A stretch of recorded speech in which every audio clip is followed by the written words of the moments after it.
Hi everyone, I hope you've had a grand afternoon and just been able to do anything that you wanted to do today.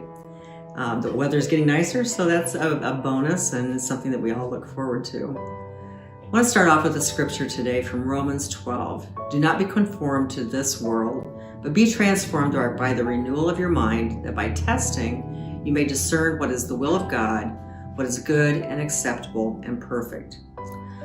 College and high school graduations are just around the corner. These young adults will be reaching a milestone that's one we may remember fondly or not, but it really designates a before and after. Their lives prior to graduation have been more regulated by their parents, teachers, the courses they took in high school and college, and big decisions were usually made with someone's help and guidance. Now they're in new territory. High school graduates have to decide what's next. Will they continue in school, learn a trade, or go into the military? The choices are plentiful. College graduates have likely honed in on their career choices and feel whatever they feel best suits their interests and their education. And they're off applying for jobs and internships, maybe applying to graduate schools.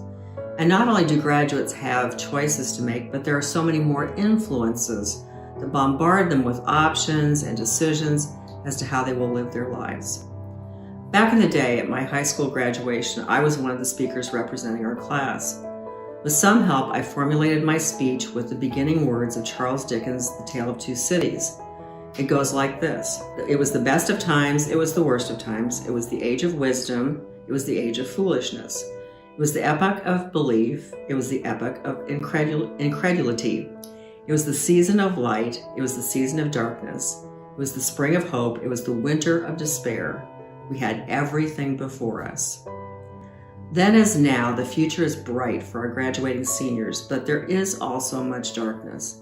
It's truly the best of times with all the advantages of technology, but also the worst because of the negative influences of social media and influencers that are shouting their opinions about everything. It's the best of times with the range of options for careers, work virtually or in an office, work full-time or part-time, and there are also more opportunities for business startups and entrepreneurs. But also it's the worst because of the way online businesses have affected local and big box stores, creating fewer entry-level jobs for those that want to start out that way. More than ever, it's so important for our youth and young adults, people of all ages actually, to have a solid grounding in Jesus Christ, to have faith that God is guiding us all through the exciting and challenging times of our lives and not conform to the ways of the world.